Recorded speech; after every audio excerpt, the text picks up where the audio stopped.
Hello, everybody, and welcome to Tidus Talk, episode 15, featuring our special guest, Rynot926 of Twitch. How are you doing, Rynot? I am doing fantastic, guys. Thank you so much for having me on today. Absolutely. Thank you for joining me. For those joining for the first time, this is an interview podcast series that I do where we take content creators, usually from Twitch, but I'm opening up to YouTube and the such, and we get to know them a little better, figure out who they are, how they got started, and where they think they're going. So I like to start off with how I was introduced to you. And your story is a little bit different than most. Most of it start with I was raided by Sugar Mama, and we found you. I don't know if you remember at all how I met you. I don't, so this is actually going to be interesting. Okay, so back in my other house, when I was streaming, no, it was here. It was at this house. I was streaming one night, and I stopped to get something to eat or so, and I turned off the camera and the mic, but I left the gameplay on, and you came in and said, "Hey." And I didn't get to respond to you quick, and I started saying hi back, and you had already left, and I was like, I hate it when, miss that. And then I sent you a private message saying, "Hey, sorry I missed you while you were here. I appreciate you stopping by and saying hi." And you said, "No worries." And then you followed, and then I found out you streamed and then followed back, and it just all went from there. So it's a unique story for me. Interesting. I'm going back through my my Twitch whispers now. To there, oh, I think I found it. I think I found the conversation. Yeah. Here it is. Again. Yeah. Hello. I wanted to apologize for missing your messages in the chat when you stopped by. It took a few minutes to eat something and didn't watch over my beer back. Oh, yeah. That's awesome. And in all honesty, I think you're one of the first people that I've seen do that, and that's what kind of stuck with me. The fact that you cared so much about us, one specific viewer, and it was their first time being there, that you felt obligated to reach out afterwards. So that was the big thing that stuck to me in mind. It's oh wow, this guy really actually cares. Yeah, I mean, getting to know new people. I hadn't heard of you at that point, even though you were already streaming. So I was just I hate doing this to people, so I just reached out, hey, and you're the only person I've had to do that for. So hopefully it doesn't happen again, but you never know. Well, you've got a 100% retention rate with that method, so if you need to do it again, you're good.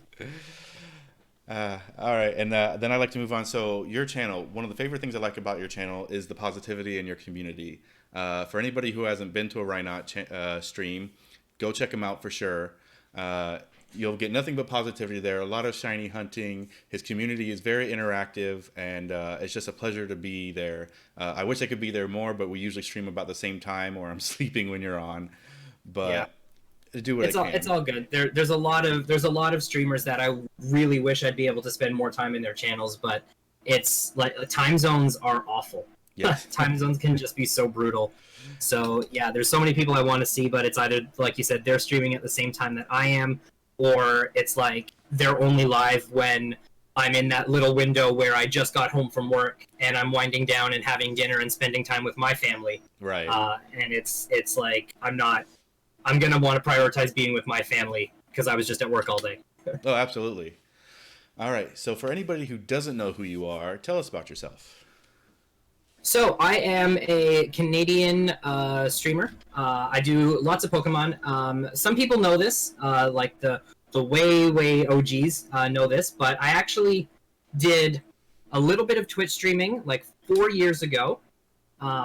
Did shiny hunting back then. What a surprise. Did some shiny hunting back then. But back then I didn't really fully understand the concept of what it meant to be a Twitch streamer. And so I was just oh, this doesn't appear to be working, whatever. And then I stopped streaming for a little bit. And then I slowly got back into content creation through mobile games. And I started doing streams on YouTube for about a year. Huh. And then what ended up happening was I got my Switch. And the first game I got with it was Breath of the Wild. So I was this is awesome. I've got a Switch. And I borrowed an Elgato from somebody at work.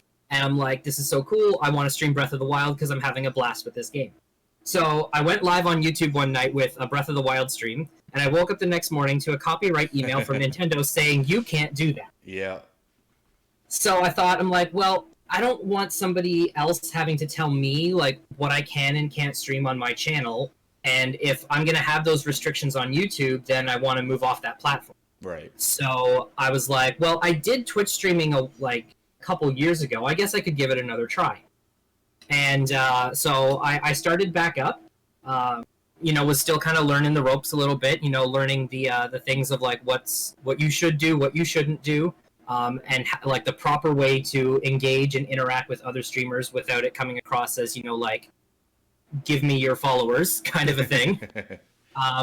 And so that took a little bit of learning and getting used to. But then I found a groove, and I figured rather than just trying to like be another streamer, I was like, you know what, I'm just gonna be me.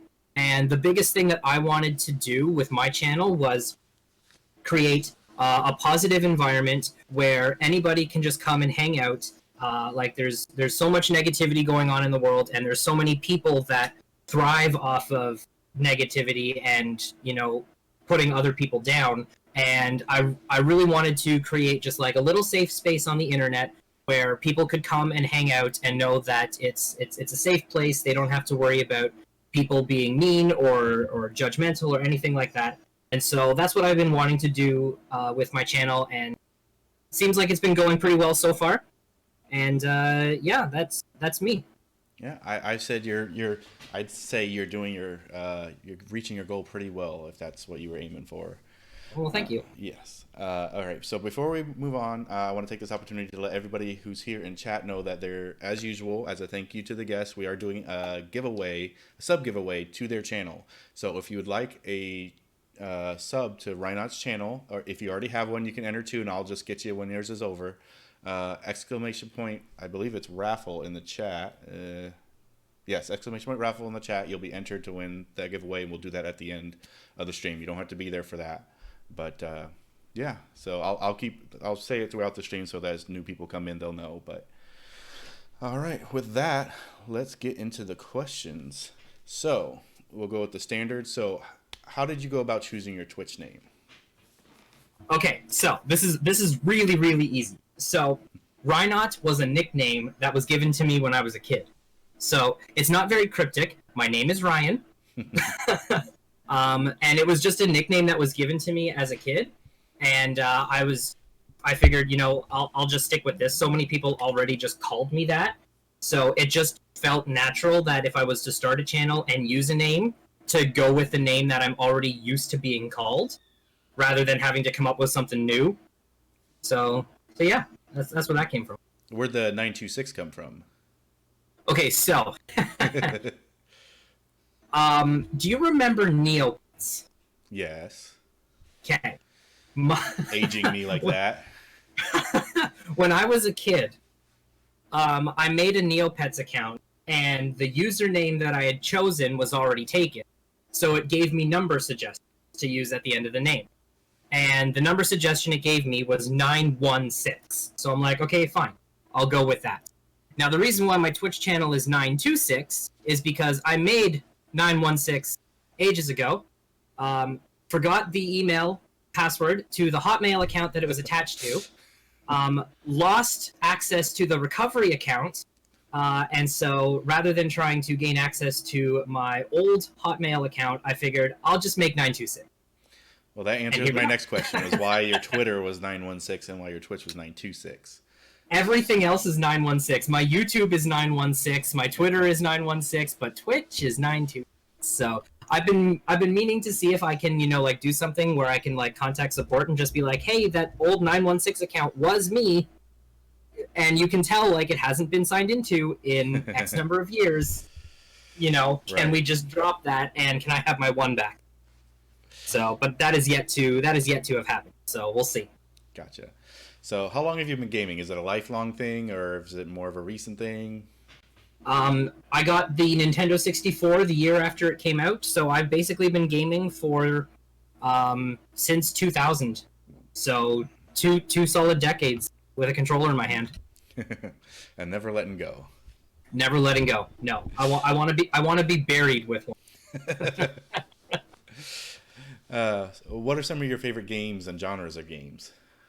So I'm incredibly biased towards Pokemon, so I'm going to try to leave Pokemon out of as many of my answers as possible, because that's kind of obvious.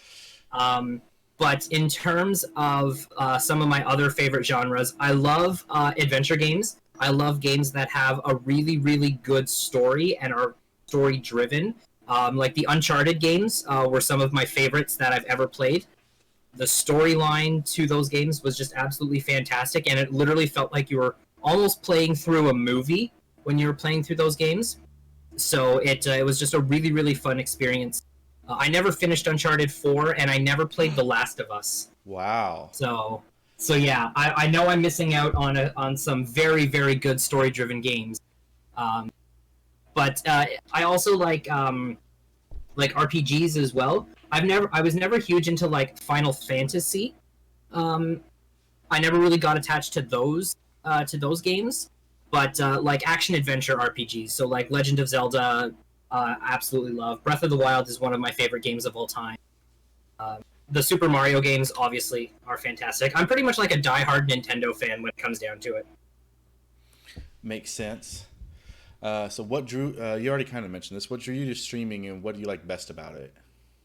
So originally, what drew me to gaming, or what drew me to streaming rather, was I wanted to basically become the next like I wanted to basically become A Drive almost.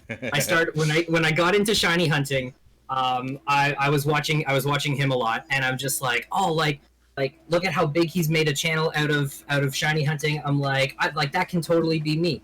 So I tried it, and I think because that's what I set my goal as when I started, and it didn't happen in like a month, is kind of why I let go of it at the start, because I didn't have like the realistic expectation in my head of, no, this isn't just like an overnight thing. Like this, it takes work and a lot of time and dedication to it. Yeah, it doesn't happen overnight for sure. Mm-hmm. All right. What are some of your favorite interests and hobbies outside of gaming? So they kind of like come and go. I used to be. I'm still somewhat into this. It's been everything else is kind of like on hold right now with just the state of things in general. But I really like tabletop gaming. So like miniatures and that kind of a thing. Gotcha. So I used to be into a miniatures game called Star Wars X-Wing. I still actually have some of the where are they? Some of the ships in one of these shelves up here. Oh wow! So right up here at the top. Yeah. I have some of the big ships still on their stands. And then I moved away from that, and I moved into another Star Wars tabletop game called Star Wars Legion, and played that for a little bit. And that one had you like painting the miniatures as well. So I have a Darth Vader up there and a Chicken Walker that I'm fairly proud of because I'd never painted miniatures before, so I was quite happy with how those came out. So yeah, I'd probably say that outside of gaming, that's one of my biggest things. All right. What are some upcoming games you're looking forward to? Okay, so again, this is going to be kind of biased because of my job, but Which we will talk about later. Which we will get to later. I am very much looking forward to Watch Dogs. I'm very, very much looking forward to that. I think it's going to be a really, really fun experience. I haven't played it myself, but I think it's going to be a really, really cool game. I'm also excited for Gods and Monsters. I really, really like the almost like cartoony, bright like art style of it. So I'm really, really excited for that. I'm really contemplating getting Animal Crossing. I'm really contemplating getting it. It looks so good, and so many people in my community are saying like, oh, if you enjoy shiny hunting, you'll love Animal Crossing. Well, so I don't know how those correlate necessarily, but well, like from what I've heard, there's like like rare bugs and fish that you can like try to grind for, that kind of thing. So yeah, I'm really, really contemplating getting it. So there is a lot of crossover in communities for sure. I've had people asking me, "Are you going to be playing it?" It's like, well, the wife's getting a copy, so I might stream it. So Yeah, definitely. I think I'm gonna at least get it so that I have it. Um, so yeah. Austin Meme says, Rhino, are you upset about the DLCs? I assume he means for Pokemon. Am I upset about the DLCs? Absolutely not. I think the DLCs are one of the best things that they could have done. I did not want like a Sword and Shield 2, or like an Ultra Sword and Shield, like what they did with Ultra Sun and Moon, where it was Right. like 95% the exact same storyline that makes the first games that came out redundant. So I think the DLC is a very, very welcome change. I think it's something that they should have done with Ultra Sun and Moon. It should have been like an additional DLC content rather than a whole separate standalone game. I think it's the smart move to do. I think it's the way forward with the Pokemon franchise as a whole, especially since so many things are transferring into a more online experience and everything is going like more digital. It just makes sense to have a DLC expansion rather than having to go out and get a whole other game for just like 10 to 15% different content. So 100% I am behind this DLC all the way. I have both Sword and Shield, so I will be getting it on both games. But yeah, I'm 100%. I'm super super excited for it. Yeah, and I'm with you in that camp. I understand people's arguments who said, well, they should have made this content in the original game. Well, it's like that's not how this works. No, If you wanted no, the it's content in not. the original game, you're waiting another year and a half to play the Exactly, game. exactly. So, like Because you said, this is the way forward, and being able to continue your progress and not have to start all over with a new game yes, is wonderful. yes, that was one of the things that was awful about Sun and Moon. It was just like I need to play through the exact same storyline that I just played through twice on regular Sun and Moon, just so that I can get to the wormhole experience. Right. Was basically it. Like if I was to boot up my Ultra Sun copy right now, I mean, like I'm soft resetting for Poiple, but it's like I never leave Pony Island. I just like fly down from the altar to the Pokemon Center to do anything I need to do with the PC, and then I fly back up to the altar, and then I'm at the wormholes. Like I never leave that spot. All right, so let's move on to here. So, one of the things I was going to bring up, so you wanted to talk a little bit about your shiny competition that you got going on. Want to talk about that a Yes, little? yes, me against Vinny. So let me pull up some info here so that I can get an idea of what our scores are right now. And that's Vinny in the lab, right? That is. Indeed, that is. Okay, so our score that we're sitting at right now is at 224. We made a very, very strong push on Wednesday. Yeah, I think it was Wednesday. We got like 70 or 80 points or so on Wednesday. So every shiny has a point value associated with it, so that we can balance things a little bit more, rather than just being like like one shiny is 1 point. Right. So it just makes things a little bit easier, so that we can assign values, so that people don't feel like oh, if I just hunt and let's go, then I'll get like 4 million shinies and then we win. Right. So You would totally get let's go farming. yeah, exactly. Let's see, 281. Looks like Vinny's team is approaching the 300 mark. So we're now down about 70 some odd points. But I'm confident that we can make a good push. How much longer is left? Push. We end it tomorrow night at 11:59 p.m. Eastern. Ah. Well, I'll see if I can do anything for the team. Yeah, hashtag Team Rynot. We need to crush Vin. Yes, if you'd like to join Rynot's team, just hashtag Team Rynot with the shiny screenshot on Twitter. Get him some points. Yep, as long as we see the date that it was caught, as long as it falls in this week, it counts. All right, so I was poking through some of your channels, and I saw on your Twitter you're on this team Pallet Town Heroes. Yes.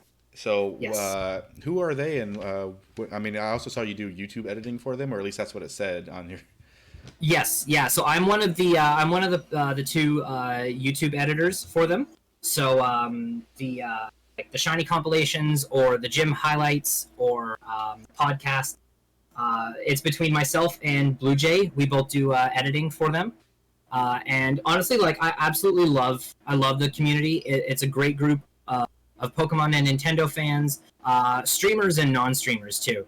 It's a great community for anybody that enjoys Pokemon as like your main, as like kind of like your main thing. But like we're all into other things as well. But it's a great community. The Discord is fantastic. It's headed up by Cody, and I'm just flipping through everything here. It's Cody and I believe Silver Beanie as well, and there's one. I think Poise also was another one of the streamers that helped start it up. So yeah, it's a great group of streamers, great group of Pokemon fans, and yeah, it's a great community all around. All right. So some questions about your channel that I'm curious about. So you have milk bags for your currency. How did that come about? I do. And your Discord is the 1%. Tell me about those. Okay, so well, the 1% is like a milk thing, but it kind of also worked because I touched on this earlier, but with saying like just how much negativity can be in the world nowadays, like you don't know like when someone comes into your stream at night. So like I tend to stream around like 9:30 Eastern. So most of the day has already happened. And when someone pops into your channel and they come in with like a hey or a what's up, you don't know what that person's been through that. You don't know if they're just coming off of the best day of their life or the worst day of their life or what happened to them that day. So my kind of like unofficial lengthy motto, I guess you could say, is that if I can just make 1% of somebody's day enjoyable, then that's what I'm going to try to do. Because if I can make them happy or give them, like a 10-15 minute break from what was going on, then they can't say that their entire day sucked. So that's, and then it just played into, like 1% and 2% milk. So I just figured, it's a nice correlation. And then where the bags come from is in Ontario, we get our milk in bags. Really? Yes. They come in plastic bags that you snip the corner, you put the bag in a jug, and then you pour it from the jug. Alrighty then. It's only a thing like in Ontario and and like the eastern provinces. So like people in like Saskatchewan and Vancouver, mm-hmm. they don't have it, and they're just as confused as people in other places as well. Okay, that makes, because I visited Canada for work, but it was the west part of Canada. Oh, so you wouldn't have seen them. Yeah. If you come to Ontario or like Quebec or New Brunswick, you'll see them. They're everywhere. All right, and yeah, thanks for clear, because the 1%, it sounds like the 1%, like the rich of the rich, that's not, I did not correlate it to milk at all, so that was good that I got to hear that. Yeah. So you have a YouTube channel, which I do, yes. I will put it out there again, but you've been putting your shiny reactions on there. Are there any plans to do anything with it in the future, or is that just kind of going to be kind of like an afterthought almost? So that's one of the things that I've really been trying to figure out what I want to do with the channel. Right now, I've just been trying to keep the activity up on it by uploading my shiny highlights to it, so that it's not just sitting there without any content to it.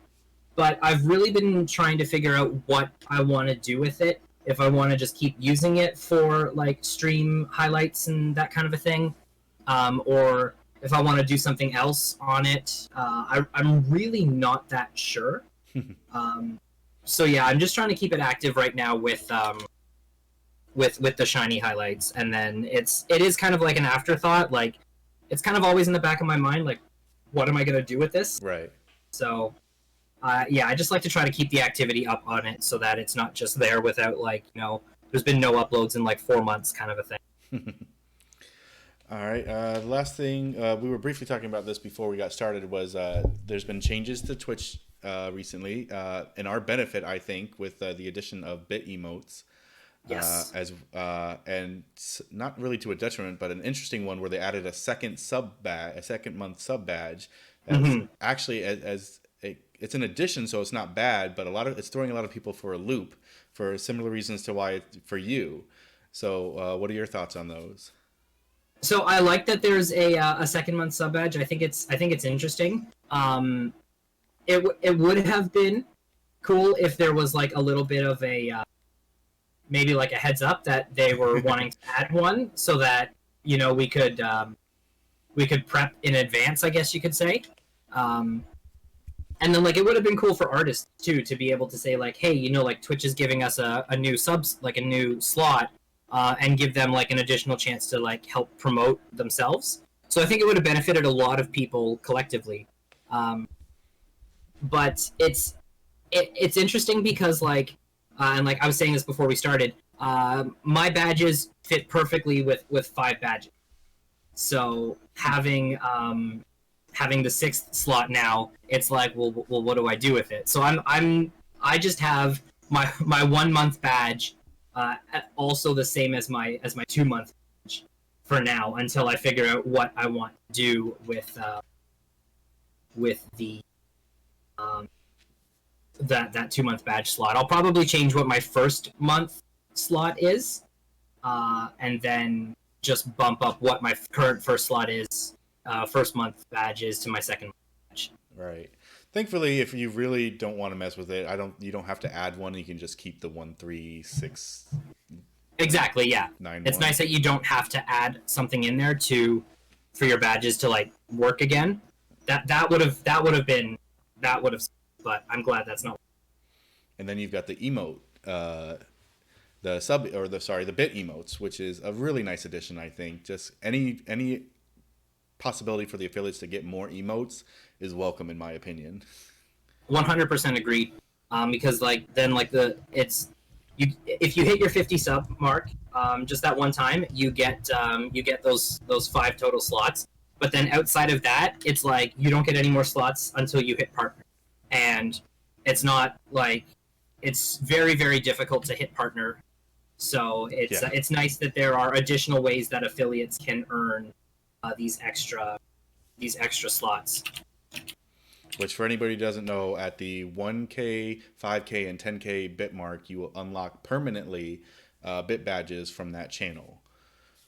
Yeah, so even if you lose if you don't have a sub to that channel anymore, if you've given like that many number of bits in that channel, then you will permanently have those emotes. And more slots are available once the next in line are reached. I don't know what the tiers are after 10, but I think after 10 it goes to 25K.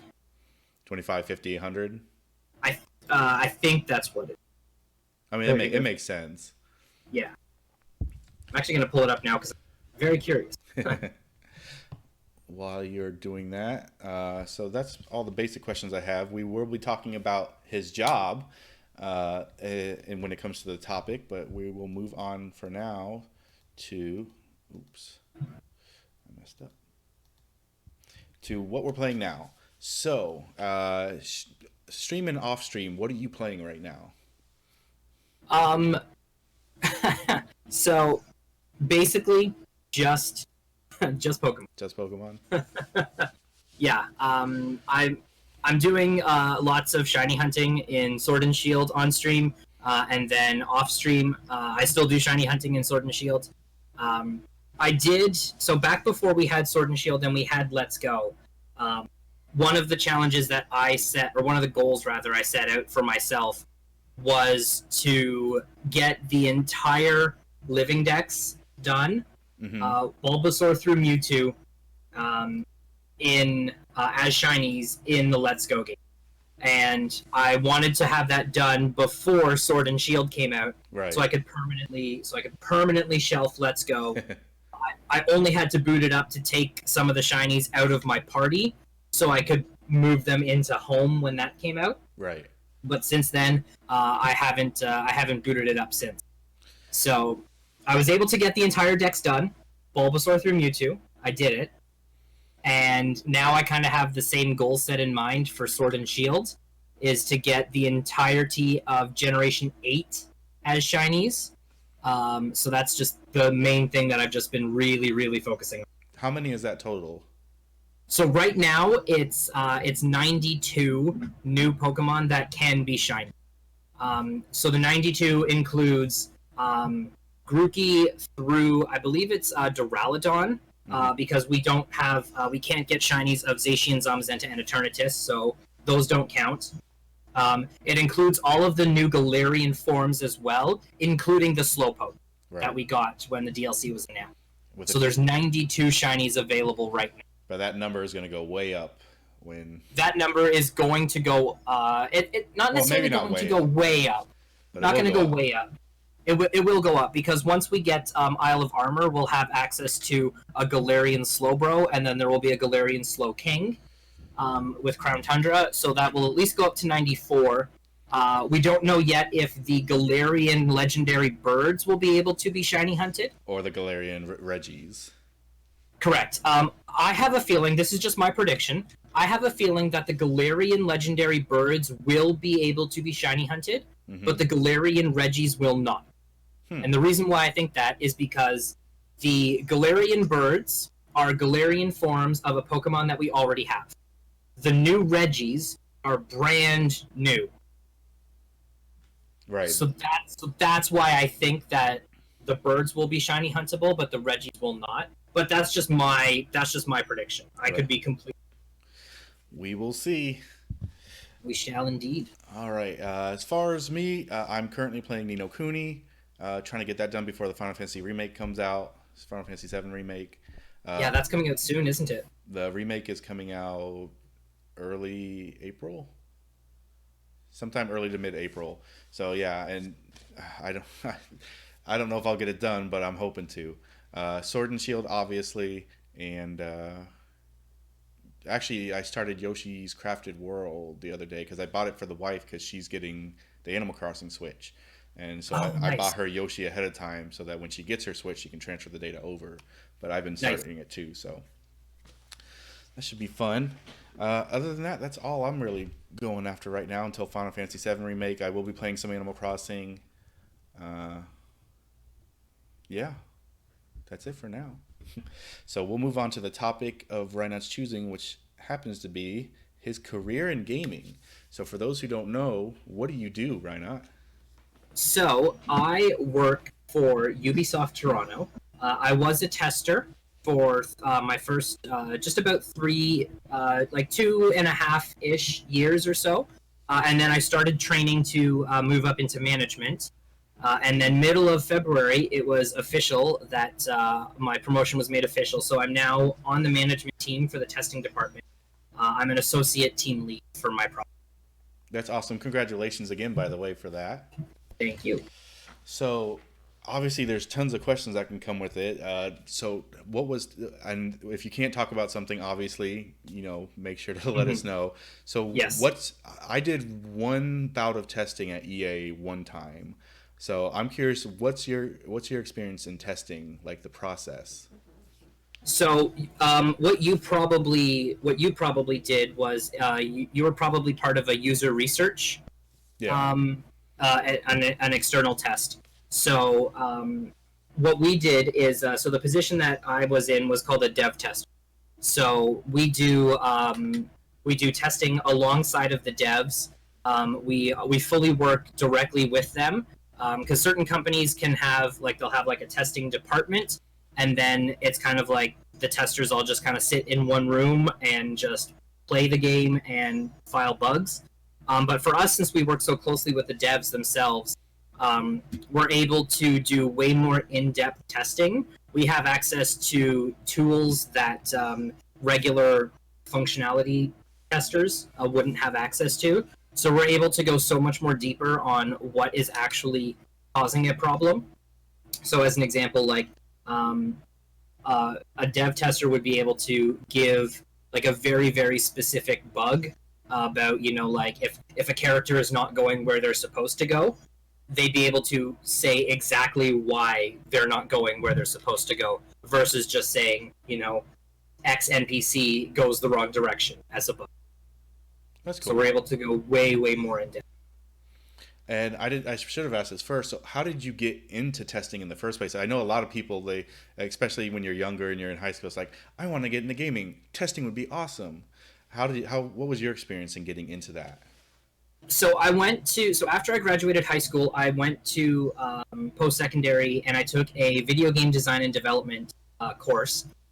It was an 18-month accelerated program. So instead of doing like year 1, year 2, year 3, they basically took your third year and they put it in between your first and second year, like what would be the summer between your first and second year. So I went for 18 months straight of schooling, and graduated early. And so I graduated with a diploma in game design, and then it took me a little while to find work. It wasn't as easy as they made it seem, but I was able to find something, and I started working with a mobile company as a tester. I found a really, really old job posting that I just assumed they forgot to take down because it was from like 2 months ago.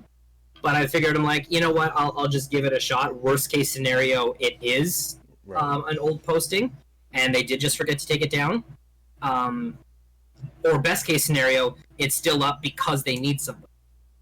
So I applied for the position, got a call back like the next day saying that, yeah, we have an opening, and they called me. They did a brief phone interview for like 10-15 minutes, and then that led to an in-person interview.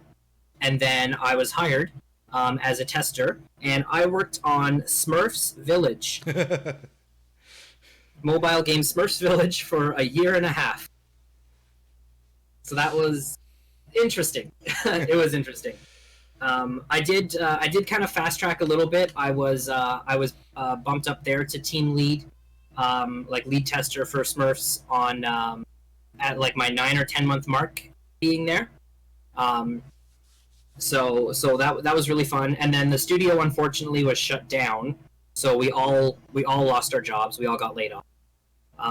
But what the producer of our studio did, because it wasn't his decision to close the studio, basically the company that owned us came in and said, no, we have to close you guys. So what the producer of our studio did, he arranged a mini job fair for us afterward. So he knew a lot of the other producers of some of the other game companies in and around Toronto. So he arranged a little job fair for us, and he had some other companies there. And I spoke to somebody from a different company, and because I was interested in working with them.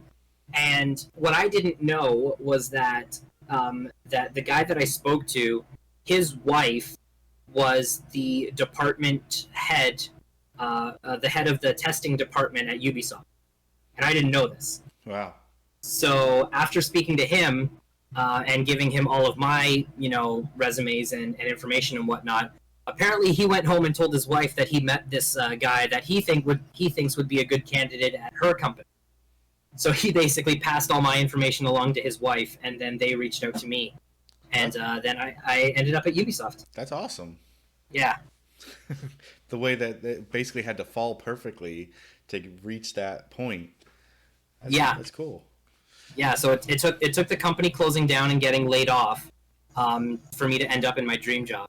The funniest thing is the day we got laid off, the day before that, I got a call from the jeweler that I bought my wife's engagement ring at, saying, the ring is here, you can come pick it up. Oh. And then I go into work the next day and we all get laid off. And you're like, so it was a roller coaster 24 hours. I can only imagine. So are you allowed to say any of the games that you worked on at Ubisoft? I am allowed to say what I have worked on. I can't say what I am currently working on. Makes sense. So the first title that I was attached to when I started was Far Cry 5. So that was. Did you play any of the Far Cries by chance? I played a little bit of 3 back in the day, but otherwise I haven't had really time to. 5. 3 remains my favorite. Even having worked on 5, 3 remains my favorite. I just think that they did the villain absolutely like spot on. He's one of my favorite video game villains to this date. But yeah, so I worked on Far Cry 5. for the first year or so that I was there as a tester. I also helped edit the walkthrough guide for it as well. So my name is in the back as one of the editors for the walkthrough guide, and then obviously my name is in the credits of Far Cry 5. And yeah, and then I'm currently working on something that I cannot talk about. This is definitely not the place if you're going to spill the beans to do it. No. So you said you're team lead now, right? And what are your aspirations going forward? So for me, I want to get up to the position of creative director. Creative director is basically the guy who basically designs the game. You call the design shots. You're the one that goes to E3 and goes out on stage and presents the game when it gets like revealed. Right. So yeah, that is my like end goal position. What I'm striving to go for. If you had to guess, what kind of realistic time frame would that be?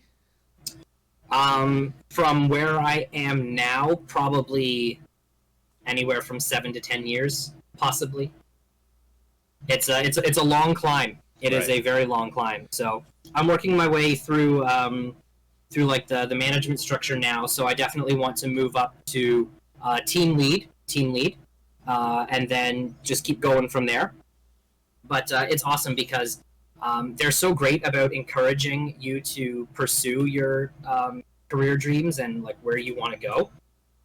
So like when I first started, I had a call with, or not a call, I had a meeting with my manager at my 6-month mark, and he said, "What's the position that you that you want to go for?" And I said, basically where you're sitting right now. Like I want to be in your chair. And so the project that when I started, the time frame just didn't really work out that well.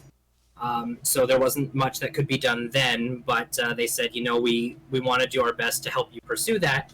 So when a time becomes available, we'll see what we can do. And this project that I'm on right now was a great opportunity for that. Awesome. Yeah. Is there anything, if anybody in the live chat would like to ask any questions, if he can't answer it, he won't. But if you have any questions about it, feel free to pop up in the chat. Otherwise, is there anything else you want to say about your job? I mean, it sounds like they're an amazing company to work for. Oh yeah, I absolutely love it. It was my dream company when I started getting into the game design industry. And then as soon as they announced that they were opening up a studio in Toronto, I'm just like, one day I will get it. And now I've been there just over 3 years. And the studio is coming up on its 10-year anniversary of being in Toronto. So it's, I don't anticipate myself leaving anytime soon. At least on my terms. Not if you have any say. No. All right. Well, thank you for that topic. I've never gotten to talk to anybody from the industry. It was always something that was an original aspiration for me, but it didn't quite work out. So it's nice. It's interesting to hear that kind of stuff. So thank you. We will go ahead and move on to the next topics, which is gaming news. So I don't know if you got a chance to look at anything beforehand. A lot of what's going on right now involves what's going on in the world, which is the coronavirus right now. Everybody panicked. All these cancellations and dates moved and whatnot. So for anybody that doesn't know, E3 has been canceled. A lot of movies release dates have been pushed to either undetermined dates, or in the case of like the Fast 9, a year. They pushed it a whole year, and things of that nature. So that's what's going on in the world right now. What do you think about the E3 cancellation? I think it was inevitable, in all honesty. I think a lot of people were just like really holding on to, maybe they won't cancel it, but I think anybody that could realistically look at the situation just knew it was going to get canceled. So it definitely does suck, because that's like it's like the perfect opportunity for developers to just announce everything. So now everything just has to fall to companies to arrange stuff on their own, kind of a thing. Right. So what that's going to look like in like like the summer months, I'm not exactly sure. So, but yeah, I feel it was inevitable. It's such a big gathering of people that they just had to do it. Yeah, I mean, you've got what NBA and NHL or is it MLB? Yeah. MLB is postponed their start. I know. Yeah, and the NHL season and the NBA season as well. They're both on hold. So get your video games ready, people. Yeah. There's not going to be a lot for you to do outside. I'm legitimately thinking of trying to pick up Animal Crossing before all the stores just close it down. So, because I'm one of those guys that likes to have the physical copy of my game. I'm exactly the same way. The wife said if they can't get the copy on Friday, then she will download it. But otherwise, it's my duty to pick it up lunchtime on Friday. Yeah, but I'm thinking of doing it as well. Thinking of just going to run to the local EB after work on Friday. Oh, I forgot you guys still have EBs up there. Yeah, it's all EB Games up in Canada. It used to be GameStop. So we actually used to have both. We used to have EB Games and GameStops up. And then all the GameStops slowly just transitioned into EB Games. I mean, ultimately, it's the same like company that owns them both. Right, which is interesting because all the EB Games down here transitioned into GameStops. So it like reversed, which is... Yeah, they separated it. I think they wanted to have just one branch that was like Canada. But like it's EB Games in Australia as well. Which is interesting. I don't think there's GameStops out there. I think so. Yeah, I think GameStop is just a US. US just has to be different. Yeah. Going back to your job for a second, just because I didn't think about with Corona, has there been any effect there? Like, have maybe been told, hey, you have to work from home now or anything like that? Certain people, yes. It depends on. So we have a what's called like a high risk category, if you will. And basically, if you fall under that category, or if you live with someone who falls under that category, you're told to stay home. But I don't think I have that. I haven't been told yet, but I have a hunch that I'm possibly going to be told to stay home just because my wife works in healthcare. So they are probably going to tell me don't come in. Plus, I have family, I have relatives that I don't live with, but would fall under that category. Mm-hmm. So they're family. I'm not just gonna cut myself off from them. So I have a feeling that I'm gonna be told to stay home, but I haven't been given official word on it yet. I don't know if you know, would that be a work from home or just a stay home? It would be a work from home if at all possible. Okay. Otherwise, I'm sure you'd be like, oh, stream time. Pretty much, yeah. If that was the case, then yeah, I would crank up the amount of stream days for sure. There hasn't been a ton in the news lately because everything's been all Corona and whatnot. So the only other thing that I had listed was we have at least some of the specs for the Xbox Series X, but PlayStation has been quiet thus far. So yes, they have been. I'm very interested in hearing what those be and if there's a reasoning behind why they waited so long. Yeah, it'll be interesting for sure to see what it can do and just how much more powerful it is than PS4. Well, and there's also been speculation that because of all shutdowns and quarantines and whatnot, that it could actually postpone the launches. Yeah, I think any release date right now can't necessarily be set in stone. There's just so much uncertainty right now with just how this thing is going to play out that this ultimately the safety of everybody is the biggest concern. Absolutely. So companies don't want to kill their workers over meeting a deadline. So hence Disneyland and Disney World and Universal closing. Exactly. So I think people will just have to be more understanding about things. They need to. Some people don't necessarily realize that the people that make your games are people, They're Like, robots. like They're robots. yeah, like they're people just like anybody else. Like that's just their day-to-day job is making the games that everybody else enjoys playing.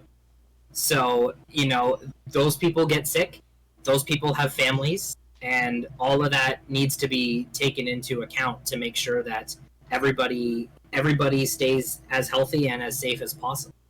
So, Well said. it's entirely possible that any release date that is currently announced right now can't necessarily be say that it's set in stone for sure because there's just so much uncertainty, right? Absolutely. Anything that's been recent that you wanted to discuss or bring up? Um, Nothing really that comes to mind. Somebody already asked about the DLC, so we kind of touched on that earlier. And that right now is set for sometime in June, right? Or did Yeah, they is that never gave summer? us. No, so what they did is they said June 2020 for Isle of Armor, and then fall 2020 for Crown Tundra. So even those dates, I mean, not necessarily.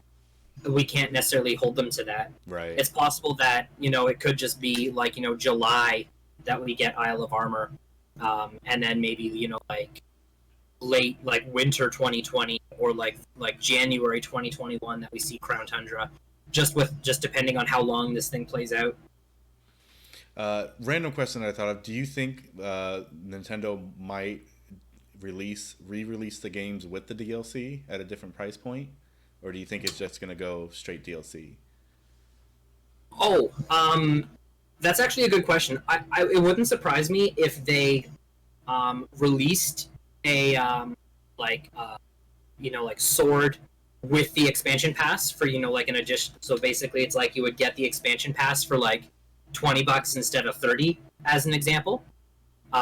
It's entirely possible that they would do that. Yeah, I definitely think that's a thing that could happen Do you think it because would we be see. something Sorry, on go the ahead. do you think it would be something on the cart or would be a download code inside? It would likely be a download code inside. Just you input the code and it's just like, oh, here's your DLC pass for Sword. Because we've seen that with games in the past, where like a year after the games come The out, Game of the Year edition and stuff like that. yeah, they do Game of the Year edition, and it's just like with all the DLC built into it. So it's entirely possible that they could do that. It would not surprise me. All right, so that finishes up that then, and we move into the wrap up. So this is the last opportunity. Anybody in Twitch chat, if you have any questions, throw them out there. All exclamation point raffle if you want to have a chance to win a sub to Rynot's channel. Otherwise, it's time to say thank you, Rynot, for joining me today. Very much appreciative. Well, thank you for having me. Yeah, absolutely. It's always a pleasure for me to get to know you guys better because I know you to the extent of what we see on stream, but not any more than that. And getting to know origins and what you do for a living and stuff like that is just it's good for me because I don't get to talk to a lot of people outside of work and home. I've got 2 kids. Social interaction is very limited, so getting to know people better that way is pretty cool. So. Yeah, I guess with that, we'll call it a wrap. Thank you again, Rynot, once more. I'll be back next month. I don't have a guest yet. But if I'm going to actually say it this time. If you are a content creator and you're interested in joining me, send me a message on Twitter, on Twitch, comment on the YouTube video or something with a name, and let me know and we can talk. I'm always looking for new people to get to know. It's not just people I happen to know. So thank you again, Rynot, for joining me. Everybody stay safe, and we'll see you next month. Thanks, everybody.